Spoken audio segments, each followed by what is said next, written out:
असं म्हणतात की जोड्या स्वर्गात बनतात. असंही म्हटले जाते की प्रेमावर कोणाचे नियंत्रण नसते. अशीच एक घटना केरळमध्ये उघडकीस आली आहे. एका तरुणाच्या प्रेम कहाणीचा असा दुःखद शेवट झाला ज्याची कोणी कल्पनाही केली नव्हती.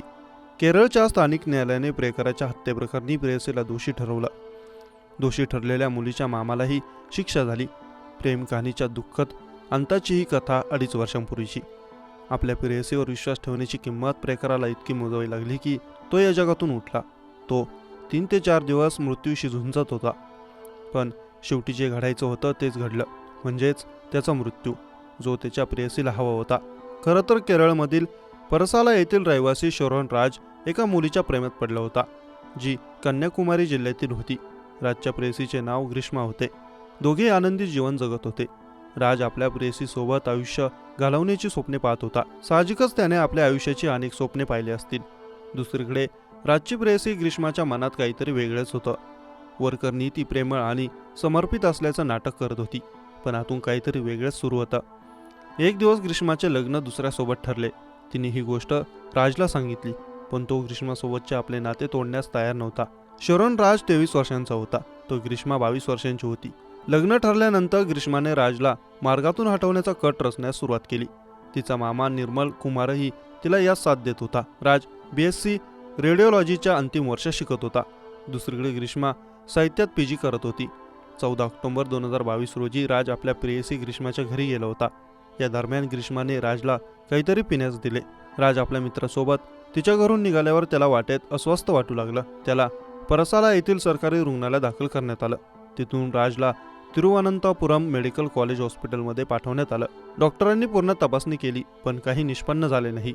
15 ऑक्टोबर 2022 रोजी त्याची प्रकृती पुन्हा बिघडली आणि तो पुन्हा तिरुवनंतपुरम येथे पोहोचला.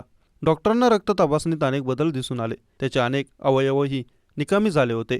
त्याला ICU मध्ये दाखल करण्यात आलं, जिथे 25 ऑक्टोबर 2022 रोजी त्याचं निधन झालं. न्यायालयाने आता शिक्षा सुनावली आहे. राजच्या कुटुंबियांनी त्यांच्यावर हत्येचा आरोप केला. त्यानंतर 30 ऑक्टोबर 2022 रोजी या प्रकरणाचा तपास क्राईम ब्रँचच्या विशेष तपास पथकाकडे सोपवण्यात आला. DSP जॉन्स यांच्या नेतृत्वाखाली तपास सुरू करण्यात आला. ग्रीष्माला 31 ऑक्टोबर 2022 रोजी अटक करण्यात आली. दुसऱ्या दिवशी तिची आई सिंधू आणि मामा निर्मल कुमार यांनाही अटक करण्यात आली. या प्रकरणात आता न्यायंटिकवर येथील अतिरिक्त सत्र न्यायालयाचे न्यायाधीश AM बशीर यांनी ग्रीष्मा आणि तिचा मामा निर्मल यांना हत्या आणि अपहरणाच्या प्रकरणात दोषी ठरवले. आईला निर्दोष मुक्त करण्यात आलं. न्यायालयात सादर करण्यात आलेल्या पुराव्यांनुसार ग्रीष्मा ज्योतिषाच्या भविष्यवाणीवर विश्वास ठेवून शरणसह असलेले आपलं नातं संपवू इच्छित होती. त्या भविष्यवाणीत असं सांगण्यात आलं होतं की तिचा पहिला पती मृत्यू पावेल आणि ती शांततेत दुसरं लग्न करू शकेल. व्हॉट्सॲप मेसेजवरून अशी माहिती मिळाली की ग्रीष्माच्या या भविष्यवाणीवर विश्वास होता, मात्र खोटी ठरवण्याचा कथित प्रयत्न शरणने केला. नातेवाईकांचा असा दावा आहे की त्याने वेट्टुकाडू चर्चमध्ये ग्रीष्माशी विवाह केला होता. भविष्यवाणीच्या नादात तिने बॉयफ्रेंडची हत्या केली. शरण राजच्या कुटुंबियांनी असा आरोप केला की ही पूर्वनियोजित हत्या असल्याचा संशय व्यक्त करूनही पोलिसांनी सुरुवातीला या प्रकरणाचा तपास भरकटवण्याचा प्रयत्न केला. ग्रीष्माने पोलिसांच्या ताब्यात असताना आत्महत्येचा प्रयत्न देखील केला होता. तेव्हा या प्रकरणाला नाट्यमय वळण मिळालं. पोलिसांच्या हस्तक्षेपामुळे तिचे प्राण वाचले. आत्महत्येच्या प्रयत्नामुळे तिच्यावर आणखी एक गुन्हा दाखल करण्यात आला.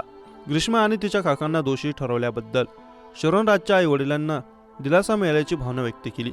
मात्र तिच्या आईला निर्दोष सोडल्याबद्दल सवाल उपस्थित केला जातोय. त्यांनी अश्रू भरल्या डोळ्यांनी सांगितलं की ग्रीष्माला शिक्षा मिळेल याची आम्हाला खात्री होती. तिच्या आईला निर्दोष ठरवण्याच्या निर्णयाला आव्हान देण्यासाठी आम्ही हायकोर्टात जाऊ. शरणच्या आईने सांगितलं की ग्रीष्माला कठोरातली कठोर शिक्षा मिळावी. आमचं जीवन असलेल्या मुलाचे प्राण तिने घेतले आहेत.